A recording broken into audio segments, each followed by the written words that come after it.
Hey folks, Mike and McGee here. This is the experiment plot. I decided not to do the experiment on all of my plots because that's a whole bunch of clover and it's not cheap. So I'm gonna do an experiment on this particular field, and if it works, great. If not, great, that's fine. I am not by any means suggesting that you do this with clover on your field, but I do highly recommend at some point using clover as a nitrogen builder in your soil. I'm just gonna put this on time lapse and quickly knock this field out, and we'll see how well it tills up. Just by walking on it, it feels like it's gonna break up very nicely. So let's get it done.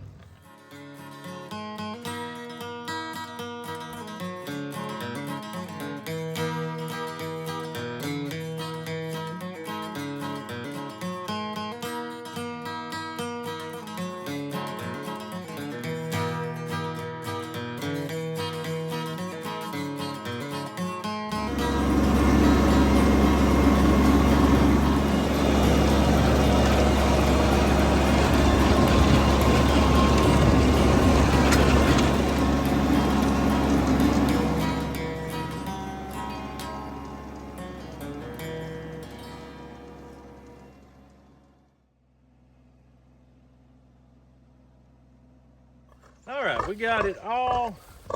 Hey, what are y'all doing? I'm gonna pan y'all around here and see behind you. What's going on, boys and girls?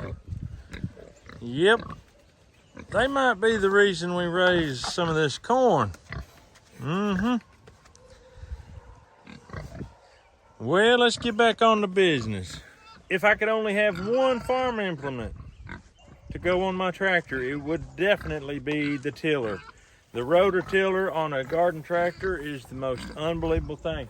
This was so rough and so terrible, there's no way you could even think about planting it. If you had to deal with a disc and harrow and all that, it would take you days of work. Just one pass is all it takes with this tiller to just pulverize it. And I'm telling you, it's ready for the seed. Now for my planting, I'm gonna be using this Solo backpack spreader, seed spreader. You just put it right like this, go down through there, just easy spreading. Now, for years I used bag type and they work pretty good. Well, here recently they just stopped making them good. I mean, the gears are plastic, strip out something fierce, it's terrible. So, a buddy of mine down in Louisiana by the name of Joe suggested that I get this, and boy, was he ever right. It works like a charm.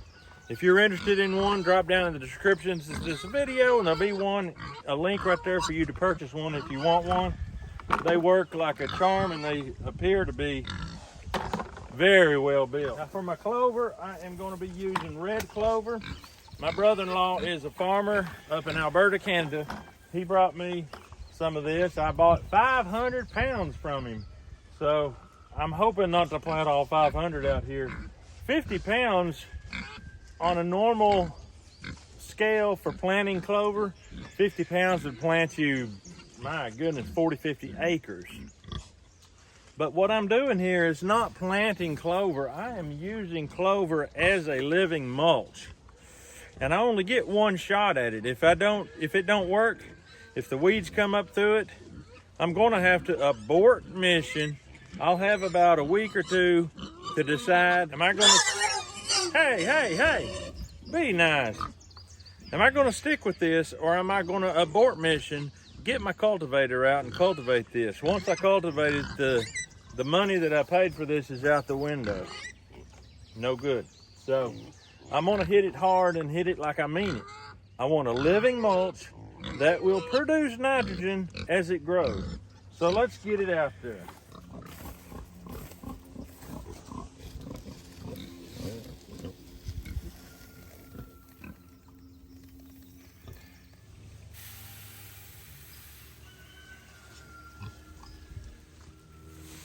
Beautiful.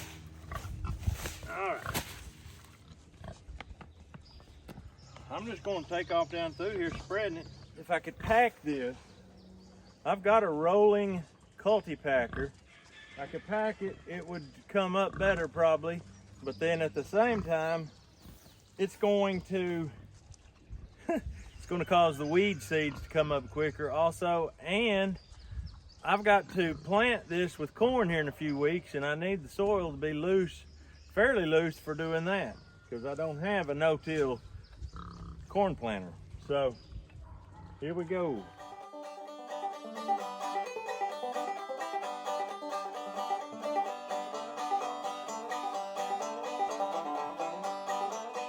All right, I have used 1 full bag of seed.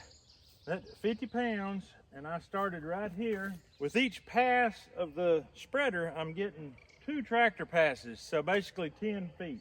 I got from where I started right here all the way to the end that way. So I would say I've got about, I don't know, 1/3 of the field finished with 1 bag. I'm a little bit surprised about that. I was laying it on thick, but I was hoofing it down through there too. So I'm gonna fill up another bag, see how far I can go that way. The rows get longer the further you go that way, so it's gonna get exponentially more and more seed per row. So let's see what we can do.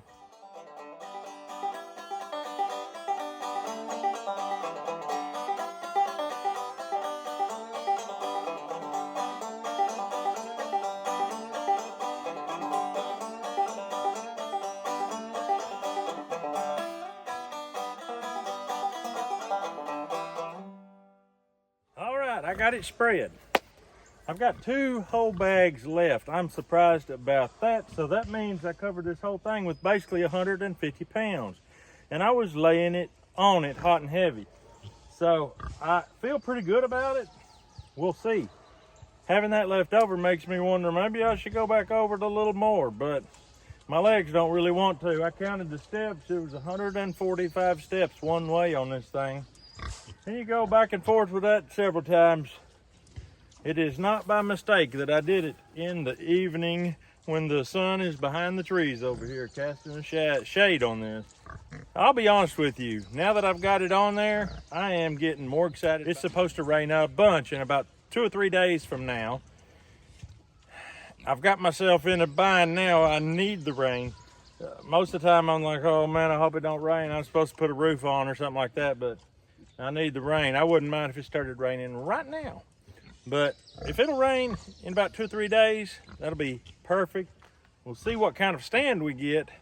If for some reason the weeds overtake it, you'll probably see a video coming out called I Had to Abort Mission and I Hated It or something like that. But for now, fingers crossed, I believe it's gonna work. Most time I've worked really hard at something, it has panned out. A lot of folks watching this video are from regions around the country and around the world where this would be completely idiotic to do this. And I don't blame you if you want to leave a comment and say you just ruined your corn crop, you're not going to get no corn. You'll be lucky to get a bushel of corn off the whole thing. I understand where you're coming from because most of you don't live here where I live. Last year I had to build basically dams all across this place to keep it from washing my dirt away. Water's not usually an issue. If it becomes an issue this year, then of course I've got it coming, you can say. I told you so, McGee. But until them leaves shrivel up and that corn goes down, I'm gonna believe I done right. But I can't wait to see how it does. I'm excited. I've got myself a 2-row pull behind planter that I'm going to plant these fields with this year, so my boys aren't going to have to be pushing a little push planter. They're more excited about that than I am. I can't wait to show you how that goes. Needless to say, if you're not subscribed to the channel and you want to see how this project unfolds, just go ahead and hit that subscribe button. It's free, and go ahead and hit the bell for notifications because you don't want to miss this corn crop. It's going to be unusual, to say the least. I will say I have had good success with soybeans in corn in the past.